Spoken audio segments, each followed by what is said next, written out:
One, and I think most significantly, this community is doing very well. We're very blessed here. And at this point in time, most people don't realize a lot of the wealth that the government is enjoying, your city, is one-time money. So if you look and dive into the figures like with the income tax, we see a huge amount of the increases over the last couple of years have been from the business side of it. Right. And, we had some changes to a couple of our larger businesses in the community with the selling of Cooper to Goodyear and those types of things. And that had a major impact on our revenue. So your officials, your elected officials, we need to be, and I'm one of them, need to be held to a very high standard, a very high level of accountability. And the only way to do that is to make sure the community has access to good data that's understandable. And I think this report really did a nice job of bringing that forward. What are some of the highlights here? Some of the things you mentioned, the corporate income tax. Sure. Well, first and foremost, Findlay's living on a 1% income tax. That's special. That's something for us to brag about. You'll hear typical politicians in other communities and in other areas around the country say, well, it's only 1% and everybody else is too. Let's raise it. No. We've got a good situation. We've got a good budget. We've got sound finances. There are a group of people that want to see that number go up so that they have more resources to do more things through government. But that's not what Findlay's about. Findlay wants to protect that. It's always a balancing act because you do have to have the revenue to maintain proper law enforcement and street, maintenance and all of those things. When I came in 2011, we were in trouble. We didn't have any cash. You remember we sat back then and talked and look today. We're in a strong situation. We've shown that our numbers work and we're in balance, but that needs to be protected. And for example, this is a union negotiation year, so the administration's going to have to be cautious to follow the trends of what's going on out there, but at the same time, be realistic with the revenue we've had, and we've been able to do that. Other things, the projects we've worked on, the capital monies that come in, the grant monies, we've got phenomenal resources. Yeah, you mentioned the resources that are essentially one-time monies. They are technically one-time, but there seems to be a steady stream of those. And I think that's a sign of the time. If you look at what happened in our community over the last 3 years, we had a number of things happen. Look, COVID, the federal government gave us $4 million. Then they gave us $2 million. That's a lot of money for a community our size and that we received. And then with the windfalls from the changes in the business, and that brought in millions of dollars. You could almost say tens of millions of dollars. I think we went from an average of $2 to $4 million in business tax to $8 and $13 over the last 2 years. That's unheard of. Now, we hope our businesses continue to be profitable. We're very proud of Marathon. We're very proud of now Goodyear and Whirlpool and the different businesses, Ball in our community. I can't even name them all, but every one of them is important to us. Plus the mom and pops and the average size businesses in our community. But they need to continue to be strong, continue to be successful, and as long as we continue to foster that growth and the right types of jobs, not $17, $18 an hour jobs in this community, but $25, $35, $45 an hour jobs, we will continue to flourish. Again, we've talked about that in an economic development perspective, and this is why those types of jobs are so important. Oh, it's critical. And it's called tiering.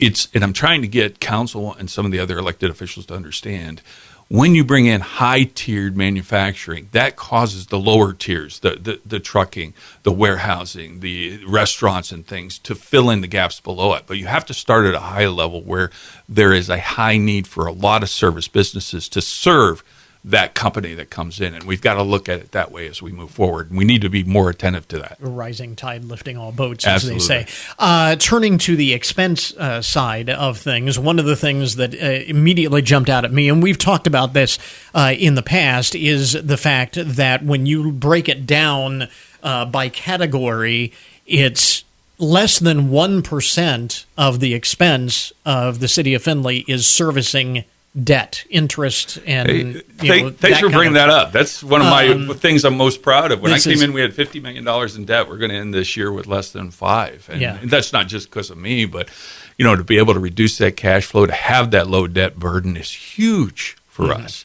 The other thing that's interesting, Chris, when it comes to the expenses, and I've noticed it's a trend as our younger adults are coming up, there is a major focus on recreation and services. There was a young lady that came to city council the other night and said all they care about is this park coming into the community.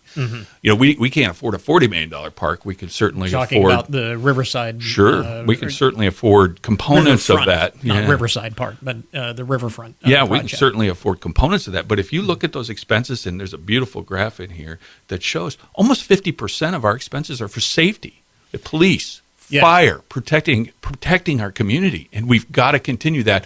And as people learn, my hope is that this document allows people, as they mature and come into the community, become active in the business community or in the government or in their volunteer organizations, that they recognize this city's primary job is to do its primary services, which are police, fire, water, sewer, and streets. That's our primary focus, and then recreation becomes ancillary to that, even though it's become important in our culture. Yeah, it's kind of interesting, and you talk about that breakdown is nearly half falls into that category of security, and then general government represents about 29%. How does that compare to other cities our size? That's a tough question for me to answer because I don't analyze it that way. When I'm working with the numbers, I'm making sure that they're sustainable, that they balance, and that we're focused. If we're providing and serving this community and meeting the needs of our police department, that they have the resources, the officers they have, the fire department has the equipment and the ability to put out the fires that we have. If we're meeting those needs, then we're doing it right. The tendency in government is to say, hey, let's look down the road at a Westerville or a Dublin. People love to compare us to that if they want us to spend money. We can't do that because it's not apples to apples. Every community is different, just like every neighborhood is different. Yeah. The other thing that is interesting in that analysis, when you're about half of the city's expenditures go to security, those are really things that you can't cut. So when you're talking about holding the shouldn't cut, right? Because we are talking about law enforcement and fire protection and look at the special streets. needs today. Our community.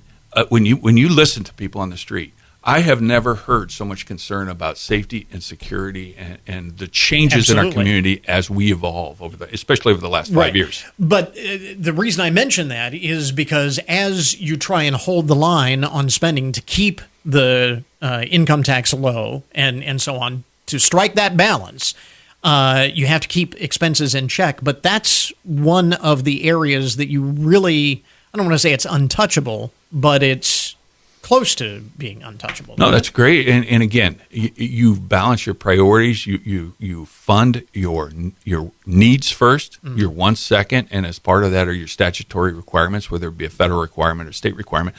But the blessing is it's working well for our community. It will continue to work well. And one of the tangential missions that I set for myself when I took office was, I'm not just looking at this year, and I think you're familiar with some of the reports I put out, the mid-year reviews, and some of the things I do for council to keep them informed.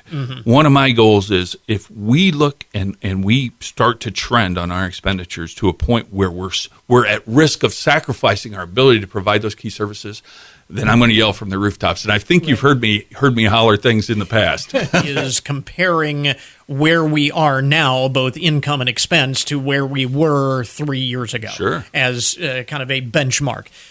How would you analyze that? I mean, kind of break that down. I think the biggest change in terms of looking at the past for today, I've never seen the availability of, let's call it free monies, grant monies, federal monies come in ever for this community. And as we invest that money, we need to invest it in things that show us a return on that investment, that one-time money is used for one-time expenditures that doesn't create a significant increase in our operational costs from month to month or year to year, and that ultimately, again, that we're properly planning looking into the future. And I believe that today, as good as we are and as recognized as we are, our biggest strength is also our biggest weakness. We can't fall back on our haunches and let this continue to go.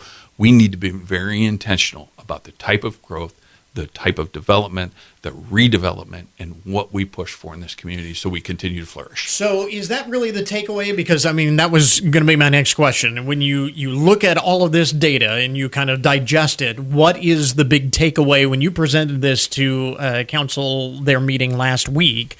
What is the takeaway that you hope that the city city leadership and the population takes from this? My hope is that they recognize that we are blessed, but the blessings that we have and the monies that we have to be cared for. We have to be cautious. We have to be intentional about our planning. And again, as the culture changes, as the desire for more recreational facilities change, every bike path you put in, you look at the asphalt that we've laid. A street is 60 foot wide. Now we've added another 8 to 10 foot of asphalt next to that. So we've added an additional 15 to 20% of maintenance cost long term on our most significant cost, which is asphalt and pavement and streets. And if you look at some of the communities, I'm not going to name a community, but you've been in towns that once the streets go bad, they never get better. Mm-hmm. It's almost impossible to keep up. So again, it's great that these things are happening, and your elected officials need to be accountable to you in this community. And again, I'm one of them, so that we make sure whatever we spend that money on, we continue to care for this community so it continues to be the quality community it's always been. The popular annual financial report is on the website, the auditor's section of the City of Findlay website, which we have linked up at our webpage, goodmornings.net, if you want to delve into the numbers. Again,